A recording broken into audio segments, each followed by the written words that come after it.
episode 127.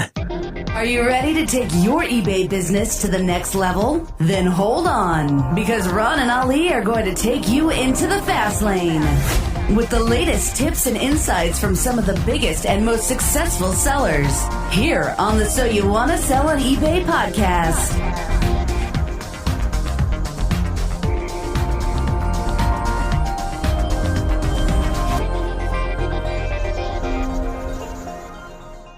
Welcome once again to another episode of So You Want to Sell on eBay. I'm Ron LeBeau. And I'm Ali Young. Hey, everyone. We have with us tonight Ryan Kinnison. Ryan, how you doing today? I'm doing great. How about you guys? I'm doing okay here in St. Louis. How is Thailand today, Ali? I'm looking out above the veranda, and it's a nice, beautiful, sunny day. So it's a hard life. Yeah, it sounds like it.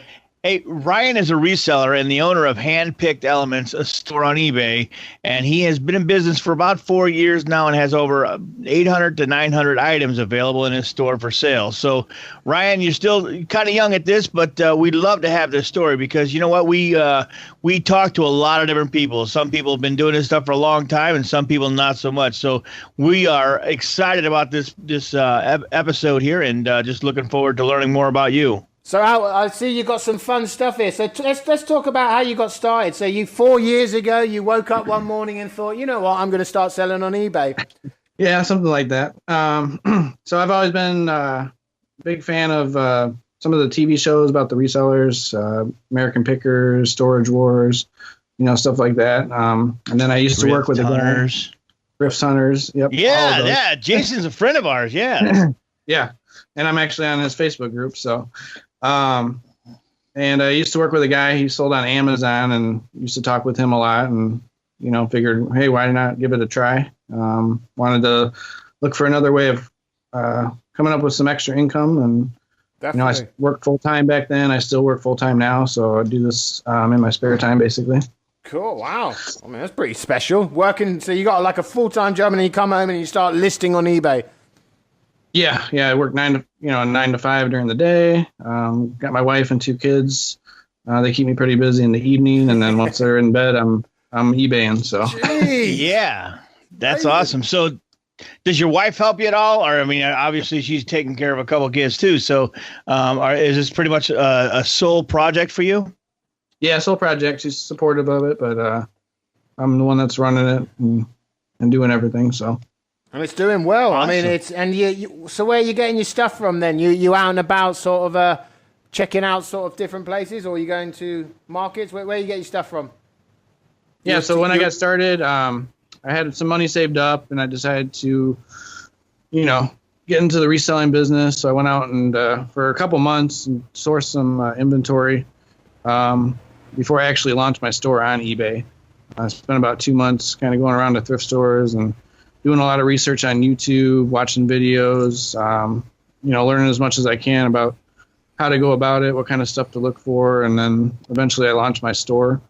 Started with the minimum requirements that eBay gave me as far as selling limits.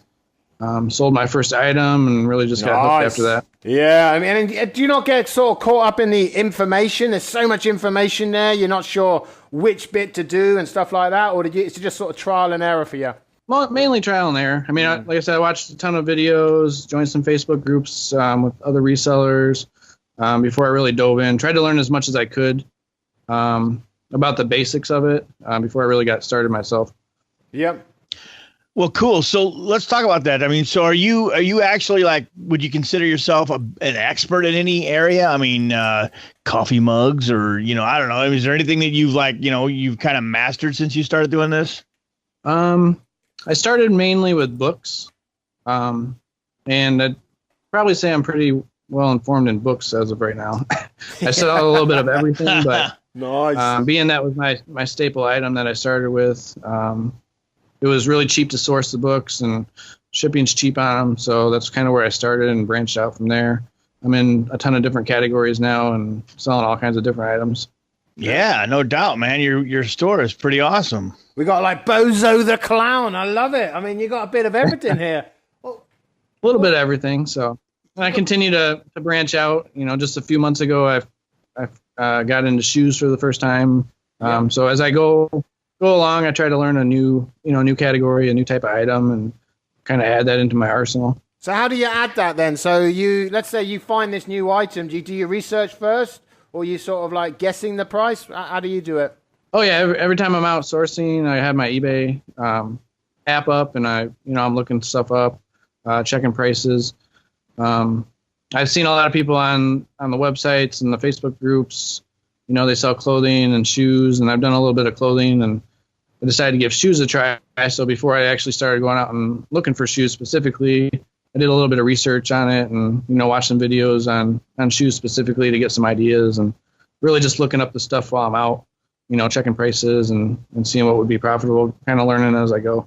Yeah, that's cool to be diversified, man. There are two schools of thought here, and this probably as well as I do. But some people feel like you have to niche down. You have to only sell in one particular area, and some people say I'll sell whatever I can sell. I like how you are selling whatever you can sell, but you are not afraid to learn about another category, and that's really awesome. I see that you are adding categories. Looks like you're adding categories all the time here to your eBay store. Yeah, and that's starting out with books, mainly books, and then you can only go so far with that, and you got to kind of branch out, take full advantage of eBay. There's so many categories there that people are looking for everything, so why not offer everything? Yeah, exactly. Well, you certainly are. You got a pair of wooden shoes here. They must be a bit uncomfortable. The bullhide shoes? Yeah, they look cool, man. Brilliant. Yeah. That's to keep your shoes in, is it? Right. Yeah, brilliant stuff, man. So you're actually a sort of one-man show then. So you're doing this full-time job. You're coming home, spending time with the family. When they're asleep, you're listing. How do you manage all that? Do you have like days off and stuff, or? Yeah, I got weekends off from work, and I don't really need to sleep too much. So Yeah. I'm a night owl. Every eBay seller. Yeah, that's True. it. So, but they're in bed, 10, 11 o'clock, and I'm usually up till about 2 listing and shipping. I source during the day when I get a free few moments. I love your pictures too, man. You take really good photos, and it's really crystal clear, and the white backgrounds in most of them. Everything I'm looking at is mostly a white background, but it's really cool how you've done that. Do you tell us a little about your little photo booth setup there? Yeah, mine is pretty basic. I'm hoping one day to go out and get one of those lighting kits and everything that some sellers have. But I basically just use poster board, a couple pieces of poster board, one up and one flat, some, good lighting around it. And I use an actual digital camera and then transfer the pictures over to my computer to do the listing. So you're not editing anything. You're not doing any Photoshop work. You just, whatever you've got, you put on there, yeah? Yeah. I have a pretty decent digital camera, Nikon. So I don't really have to do any editing. As long as the lighting is good and, you got a nice flush white background, everything's pretty good. Yeah, they're very high quality. Definitely that. Really they are. And what's really cool about it is it's just 2 pieces of poster board, So, with a decent camera, anybody can do this. We hear people telling us all the time they're doing it with their smartphone. It's just really kind of nice. Yeah. And you can do it with a smartphone, or, you can go out and buy a light kit or, a photo booth type thing. I find what I got works, so might as well stick with it. Ron and Ali will be right back after this short break.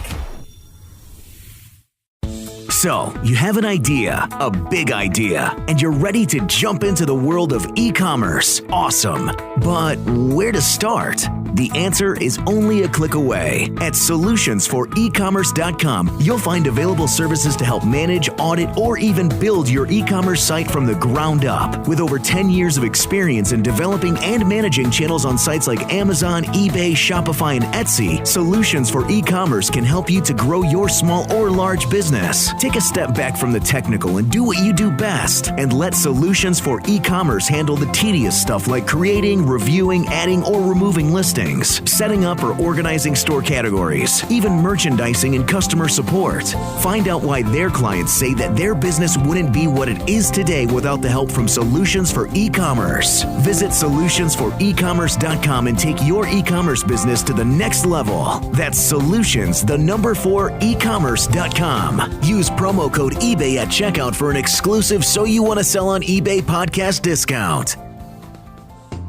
Life is full of numbers. Our brains process literally hundreds of numbers and equations every hour of every day. When it comes to your business, give your brain a break as well as peace of mind that the numbers are figuring up as they should with MyCost Pro. MyCost Pro is an easy-to-use automated eBay bookkeeping program for Excel that imports sales data directly from your seller account. MyCost Pro automatically generates accounting and performance reports to show you your true bottom-line profit. You can even view and edit active listing details such as price and quantity and relist unsold items directly from MyCost Pro. All you need is Excel on your Windows PC. Take control of your business and free up those long nights of crunching the numbers. Visit mycostpro.com for a 21-day no-obligation free trial using coupon code PODCAST, exclusively for So You Want to Sell on eBay podcast listeners.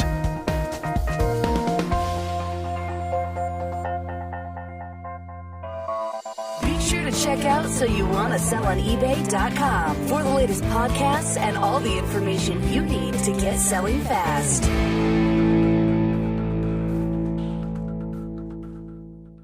How do you discipline yourself? So you're down that shop, you're in that market, you're in that thrift store, and you just keep seeing stuff non-stop. There's just more stuff jumping out at you. I mean, how do you say, right, enough for today. I'm going to go home and I'm just going to, or do you find you end up filling up truckloads of stuff? Well, I've had some, pretty big buys. I typically want to make a certain amount on each item. So if I'm spending $2 on an item, I'm looking to make 20 back. Yep.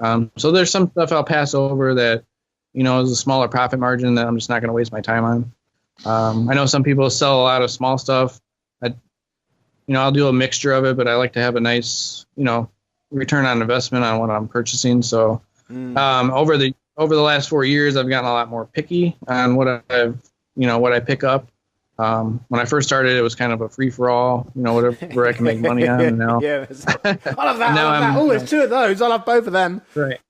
Yep. Now I'm more specific on looking for those higher dollar items now that I have more knowledge of, what sells for higher prices. Yeah, I was gonna say, so $2 to 20. I mean, that's a pretty good return. I mean, and I'm just curious, were you always that way, or were you like, I'll pay $2 for this and sell it for $4? Was that maybe a slight exaggeration, but was that a lesson you had to learn? Yeah. There's a few items that I picked up that just really didn't. It's not really worth my time, to take photographs and list it and ship it out if I'm only gonna make a couple bucks on it. So now I'm looking for.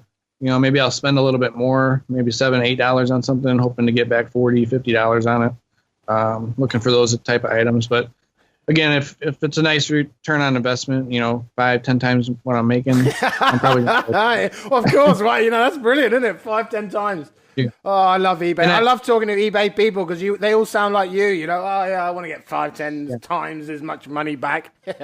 Right. And being that I'm part-time, I have to be a little bit more picky because I don't have, I can't sit there and list 1,000 different items. So what the time I do spend, I need to make more on what I'm selling. So, so I got a question. Someone once asked this on the show. So they say they have a similar situation to you where they have a job, they have a family and stuff. So the money that you make from eBay, does that solely go only on eBay? So the profits that you make, or do you use that to help pay for the family and stuff like that as well? Oh, it's a mixture. Some of it gets reinvested in the new products that I buy. Some goes towards bills or saving up for, vacation or whatever. Yeah. So it'd be like a percentage that goes back into the business though, yeah? Yeah. Mm-hmm. Yeah, Brilliant. Definitely I reinvest, at least what I initially spent and usually more because I'm always trying to grow my store bigger. So if I can invest a little bit more, get more items and continue to grow it.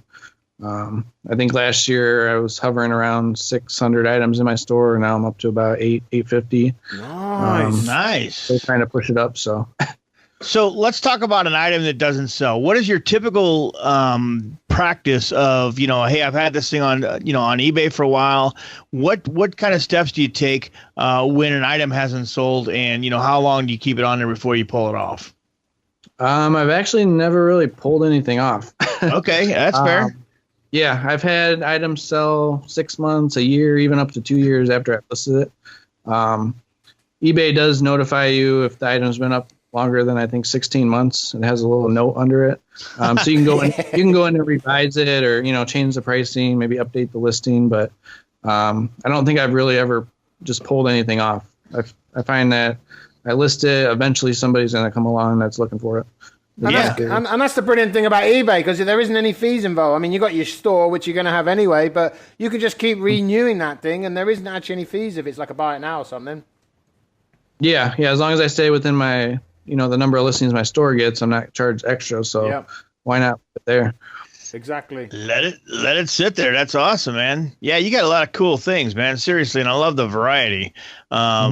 I love I'm actually a hat wearer, and you've got a lot of really cool hats. That's really kind of cool. So, neat, man. This is really cool. I appreciate you joining us here today. This is really kind of neat. And like I said, man, I'm really impressed by the simplicity of your photos. And, I kind of come back to that. But, I was really expecting to hear you say you had some kind of a decent photo booth.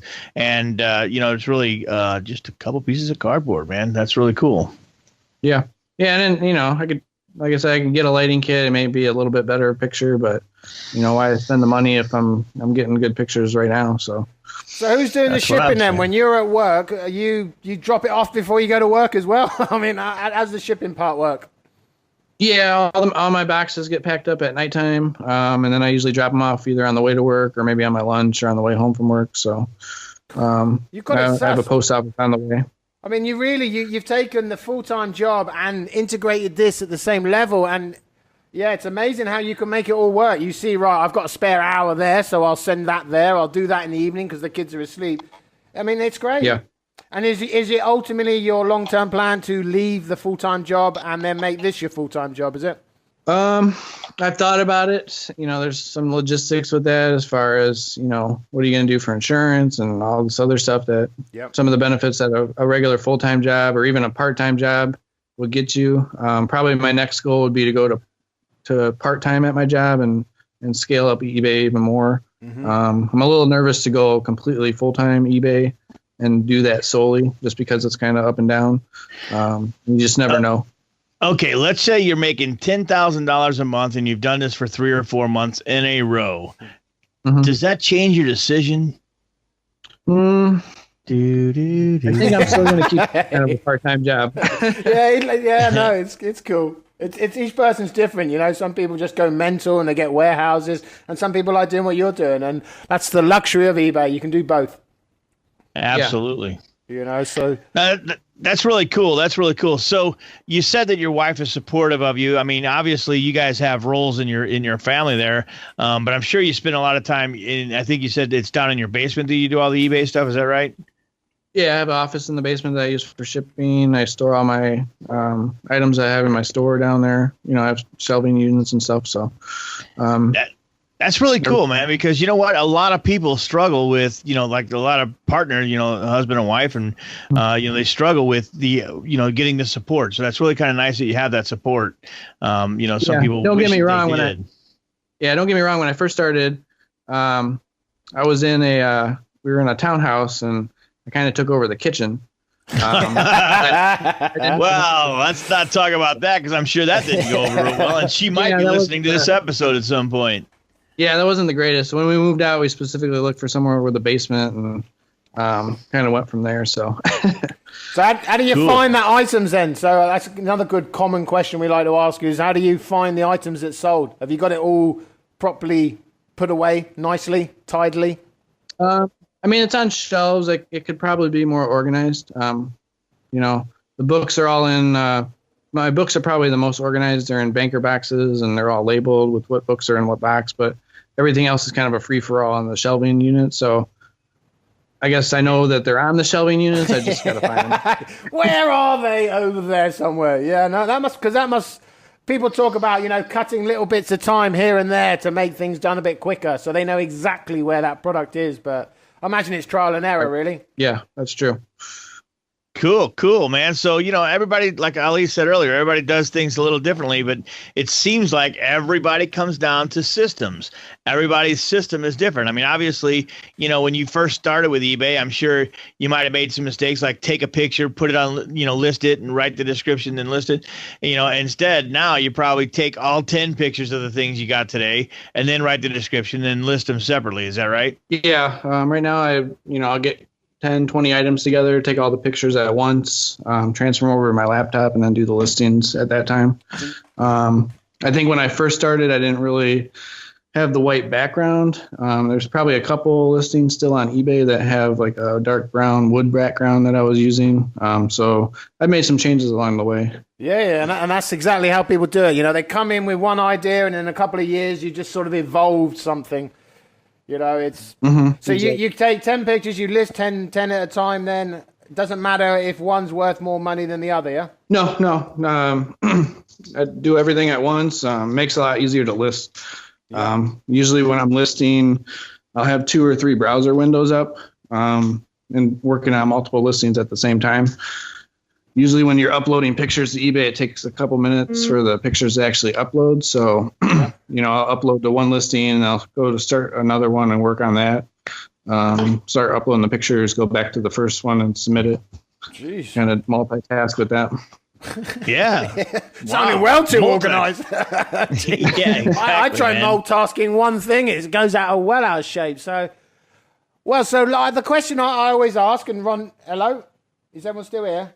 Yeah, so the question I like to keep asking someone is, what's the future looking like for you? Well, I mean, what do you plan on doing? We mentioned it a bit. You're going to maybe do a little bit of part-time work, but is this something that ultimately long-term that maybe you get your family involved in and get your children involved in? Well, my stepdaughter's 10. My daughter is going to be 3. So that's probably, far down the road. Alrighty then. Yeah. Yeah, I wouldn't mind getting my wife involved maybe at some point if, I get too big. I need help with, shipping items or taking pictures. If she's willing to do that. If I do go down to part-time, obviously I'll have more time to spend on it during the day. So, just continuing to scale up is my ultimate goal. Yep. Cool, man. Cool. Yeah. And so, we talked about a little bit about, how you source, you go to different thrift stores and things, but have you expanded out, instead of going to the same stores, have you expanded out to go to add new stores or new, thrift stores and stuff to your routine? Yeah, I have about, I would say maybe 8 to 10 stores within a half-hour drive of my house. But I do work out of Chicago a couple times a month, which is about an hour drive from my house. And there's just a ton of stores out there, so I'm always looking for new stores. The one nice thing about having, so many stores close to me is it makes my trips in there quicker because a lot of the inventory I see that's in the stores I've already gone through. So I'm looking for new items that maybe I haven't seen the last time I went in there. Oh, that's pretty cool. Yeah. Especially the ones that are near my work. I got an hour lunch. I go to the same 2 or 3 thrift stores throughout the week on my lunch times. So I can be in and out pretty quick because I already know I've already gone through most of the stuff in there. So I'm just looking for new inventory they brought out that week. Makes a lot. Wow. I mean, that's great. That's fantastic. So do you ever find yourself driving to work and then, where did that shop come from? I haven't been in there yet. Stopping your car, diving on in, having a look. I have done that, especially in the summertime. I'll leave a little bit early for work, hit up some garage sales maybe on the way to work. Just driving, I'll see some signs and pull over. Same thing with, when I get off work, if maybe I'm working out of Chicago or I work in another city a couple days a week, and if I'm driving home and notice something that I haven't seen before, a new store, I'll take a few minutes, stop in there, and check it out. So how good is your poker face? I mean, you pull up to a garage sale in the summertime and you see an item that you can sell for a minimum of $40 and they're asking for $250 on it, and you got to ask for $1.75 if they'll take $1.75. How good is your poker face to know that just to take that and pull it off? Yeah, it never hurts to ask. That's the first thing to know. Never hurts to ask for a discount or, hey, are you willing to take this instead of what you're asking for? I might try to get a few items together, bundle them together and get a discount that way. Just depends on the situation, basically. And absolutely.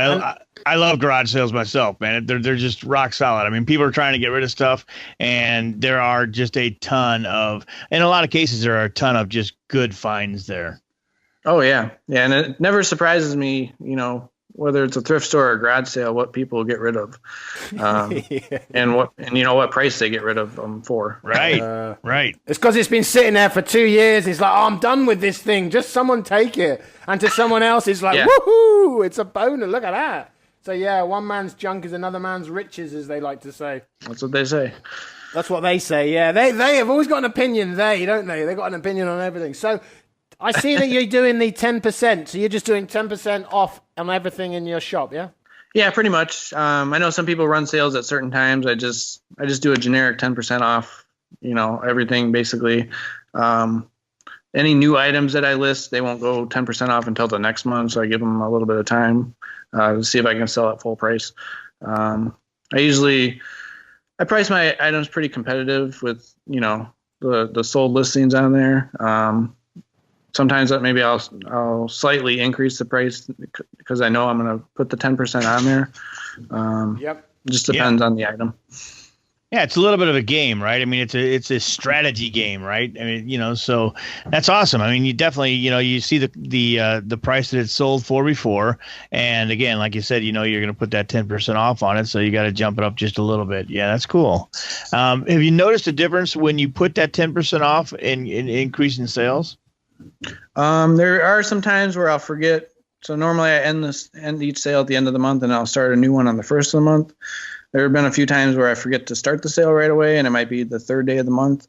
And I do notice there's a little bit of a drop off in sales the first 2 days if my items aren't on sale. I don't know if it really has any impact because of that, but I've noticed that if my sale runs out and I forget to start my new sale, sometimes I do take a little bit of a dive in sales the first couple of days, and I'll be like, "Oh, I forgot to put the sale back on." Yeah, karma. Yeah, that's it. Well, we sadly run out of time here, Ryan. And I tell you what, we're glad we got you on. You just got another one of these stories, and they're always a little bit different. But your story is you're a full-time worker, you got a family, and you're doing this on the sidelines. And that allows all sorts of people to be able to follow along and do the same as you. Because a lot of people, to be honest, are still stuck in that situation where they still have that corporate job and they're trying to just make extra money for the family and feed the family and have, like you said, that extra holiday. So great story, Ryan. Thank you so much for joining us. It's been really, really good. Oh, yeah.